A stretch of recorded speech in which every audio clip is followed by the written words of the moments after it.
irmãos e irmãs, estou muito feliz. Não poderia deixar de iniciar agradecendo a todos vocês. Na minha vida, eu aprendi primeiro em fazer qualquer coisa agradecido. Quero agradecer ao senhor vice Dom João Peixoto, ao reverendo Cláudio Linhares, a CDH do Norte, ao reverendo Márcio Antônio, a Missão São Francisco e a você, meu irmão Hélio, pelo convite. Confesso, ao ser convidado, me perguntei, será que é eu mesmo? Pois é, um convite todo especial para estar com vocês nesse momento.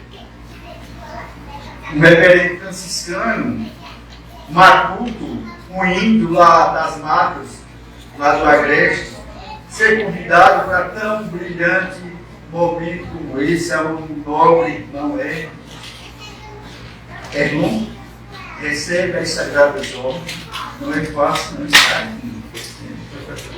Realmente você iluminar com um treino, mas estou aqui muito feliz. Muito feliz mesmo.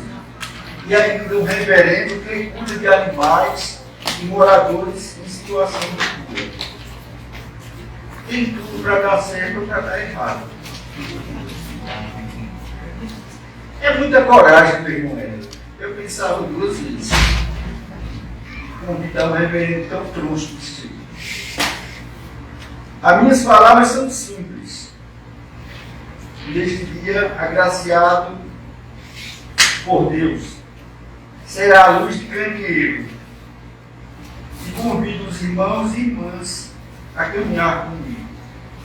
Eu falo a luz de candeeiro porque eu me criei com candeeiro, estudei com candeeiro e vivi até muita parte da minha vida, até meus 18 anos, com candeeiro na mão. Tenho o maior orgulho desse candeeiro.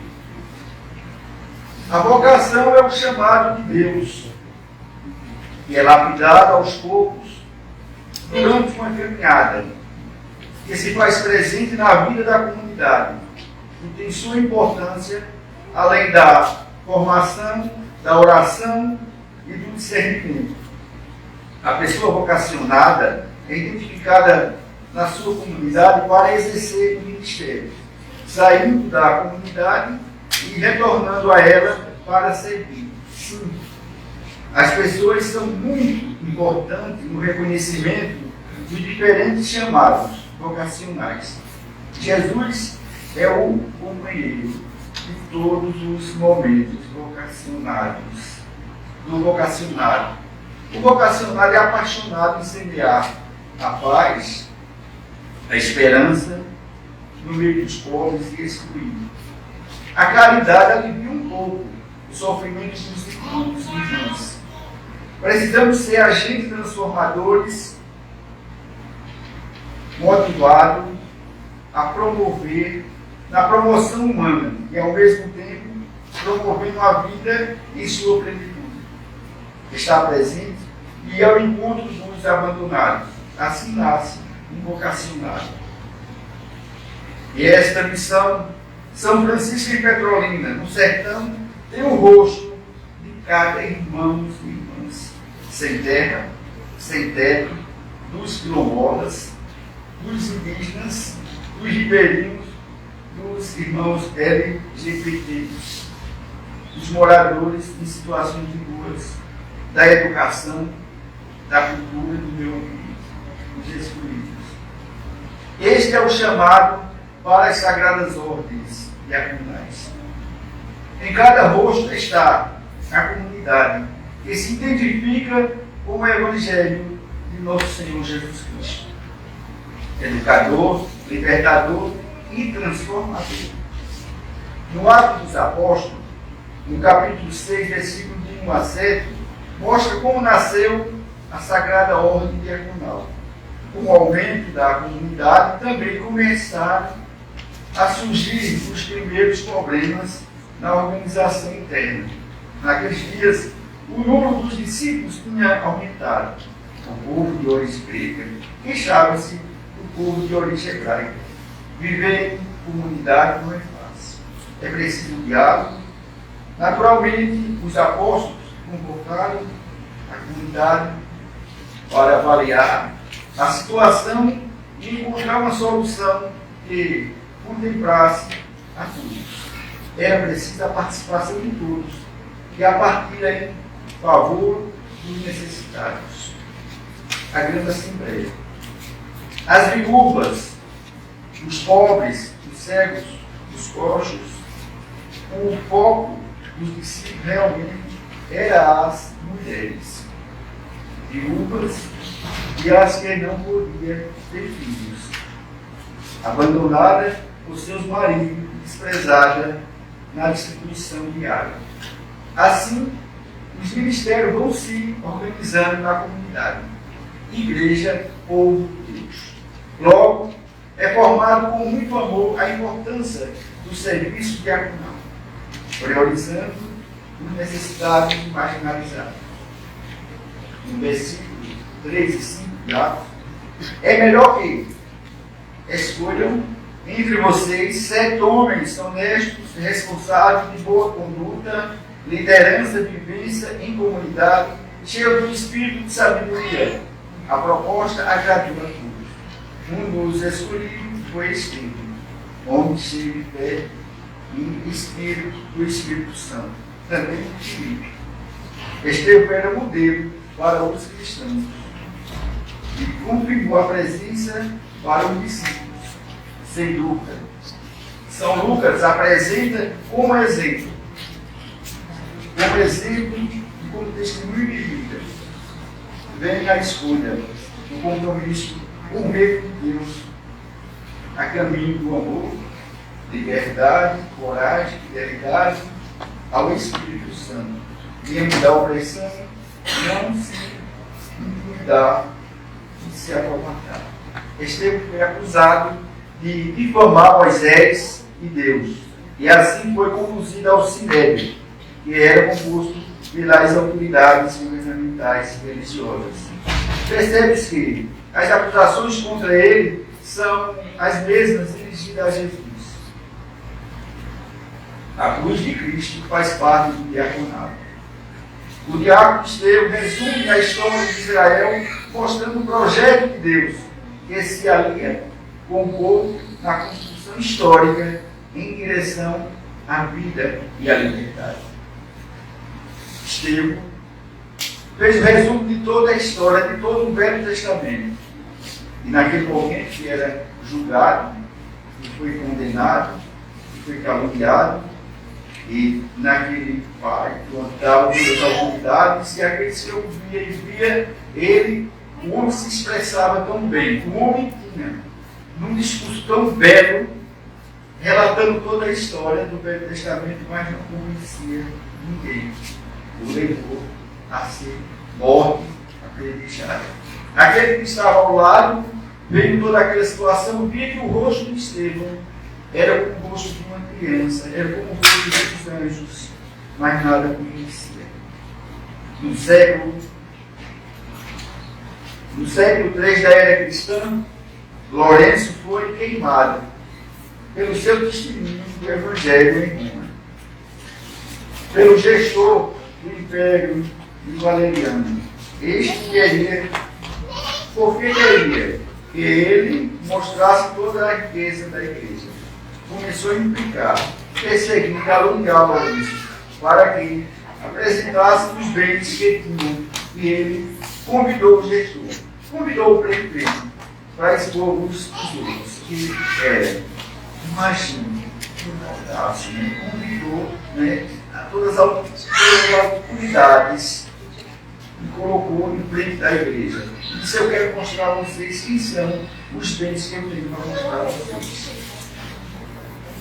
Eram os pobres, os cegos, os andrajeiros, os famintos. Esse ato deixou as autoridades da época bastante aborrecidas. Imagine que complicado. Muitos irmãos Chama São Francisco de Assis e África. Até hoje, faz 25 anos. Francisco enviou seus compadres para anunciar o Evangelho dizendo: evangelizai, se for preciso, com palavras. A ordem diaconal é graça de Deus e está presente na vida do povo. Se preciso, use palavras. Não é preciso usar tantas palavras, não é preciso usar tanto discurso, é preciso ter testemunho. É isso que Francisco exigia, pedia que seus comprados fizessem. A graça de Deus está presente na vida do povo, na vida do diácono, na vida da comunidade. Na sua comunidade também, e na humanidade, que clama por saúde, educação, terra, justiça e paz. Mergulhar na ordem diaconal do irmão Herman, em missão de Deus. Se declarar pelos pobres, famintos, excluídos e massacrados. Esse é o Evangelho. Esse é o nosso Evangelho. É o nosso Deus, que tem dado um Deus justo, que é contra as armas, contra as mentiras, contra os falsos messias. A missão diaconal é sustentada por Jesus Cristo, e anunciar a palavra de Deus, cuidar da mesa do pão do céu, da Eucaristia, do pão da vida, do pão para todas as mesas. Alegria e sorriso em todos os rostos. Cuidar de todos, meu irmão, que seja presente na vida de todos, principalmente na vida dos sofredores, esteja de braços abertos para acolher. Rezar por aqueles e aquelas que não sabem rezar e não tem quem reze por eles e por elas. E aqueles que não sabem nem pedir. O mundo já lhe massacrou tanto, já lhe destruiu tanto, já se tornou um barraco humano que ele não tem mais disposição, coragem nem para pedir. Eu digo também com os animais de rua, eles não sabem pedir, né? Olha, muitas vezes nas barraquinhas de lanche, e as pessoas olham para ele e às vezes gritam, né? Jogam por aqueles esquerdinhos que saem correndo atrás. As pessoas bichinhos não sabem pedir. E você vê como é. Todos nós somos avós daqueles que não sabem falar que são pessoas. Seu diaconato é constituído primeiramente pelo amor de Deus e sua família. Sua esposa Alice, seus filhos Bernardo, Ernesto, sabe? Eu me lembro que uma vez Alice disse que o Ernesto convidou ela para um encontro, para o Dia dos Excluídos, né? Aí eu pensei, Alice já percebeu que o chão estava pisando. Quando Alice fixou os olhos dela em você, olha, não escapa. Não escapa. Não pegou de jeito. É assim a missão do diaconal. Que são seus irmãos e irmãs. A missão americana São Francisco e a mão solidária. Você é reverendo que bebeu água do Rio São Francisco. Reverendo Petrolino falando para o mundo. Posso dizer a educador, homem do mundo, homem acadêmico e defensor da pedagogia de Paulo Freire. Aliás, a pedagogia de Paulo Freire. Hoje, também é Dia Internacional dos Direitos Humanos. Coincidência, caiu a desistir. Você não tem como escapar mesmo. Eu estou convencido. Quando falamos em direitos humanos, entendemos logo que todos os seres humanos são iguais e devem ser tratados com igualdade e justiça. Sem democracia não existem direitos humanos. É missão divina cuidar de todos os seres. De um país com 33 milhões de brasileiros passando fome. O diácono cuidando da mesa da Eucaristia, do conosco de cada dia. Segundo o teólogo Leonardo Boff, só quem mantém essa unidade do pão, do Pai nosso, pode dizer amém. Jesus sabe muito bem da importância do alimento em todas as mesas. Passou situações de fome e sede, nasceu em uma estrebaria, foi acolhido pelos animais, pois em Belém não havia lugar nenhum para o Filho de Deus nascer. E assim foi acolhido com o melhor perfume do mundo, o cheiro dos animais. Isaías fala para a gente, no capítulo 61, versículo 1 a 3. O profeta é enviado para proclamar a boa notícia da libertação, e o destinatário são os pobres, porque esses estão abertos à fraternidade e à partilha. Para que a libertação se torne realidade, deverá acontecer no país uma restauração que se abra para o futuro, onde terá que triunfar a justiça nas relações entre as cidades, cessar a injustiça e as opressões contra o país, a exploração que existe. Para isso é preciso reconstruir a cidade. Não basta estar na terra. É preciso caminhar para a libertação e dar-lhe assistência, restaurando a nação dilapidada. A realidade do profeta Isaías não é diferente da atual situação que vivemos em nosso país, onde determinados grupos não aceitam as mudanças, insistem em pregar o ódio, o negacionismo, o fascismo, o egoísmo, o individualismo, o terror e a violência, destruindo a voz profética do Evangelho libertador.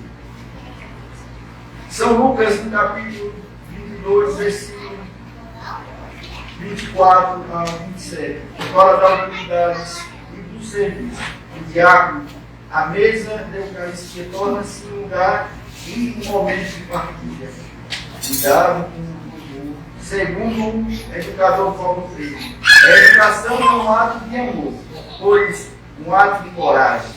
Não pode ter medo de debate, analisar a realidade. Não pode fugir da discussão criadora, sob pena de ser uma farsa. Com isso, o motivo as pessoas em comunidade, a repartição da palavra, o pão de cada dia, com os pobres que seguem na comunidade. A autoridade não significa poder sobre os irmãos, na sua função de serviço a exemplo de Jesus Cristo. É somente através do serviço fraterno dos que o seguem participam da sua autoridade, que é de servir com amor. Assim Jesus está presente nesse ministério que anuncia a boa nova do reino de Deus. A missão do diácono é convidar todos à mesa, aonde tem direito a se alimentar com dignidade e ser testemunho do Evangelho no mundo. Não é só no templo, mas na rotina que se constrói o viver de Deus e sua justiça no trabalho é comer, meu irmão, no terreno de coisas, na vida do povo. É fundamental anunciar o Evangelho, denunciar as injustiças e convidar o povo para testemunhar o mundo. Meu irmão, vou concluir com essa oração. Coragem, audácia, firmeza, para que no cotidiano da vida construa a justiça, a solidariedade e a paz. Ser sinal de amor e de ternura no Espírito Santo, Senhor Jesus.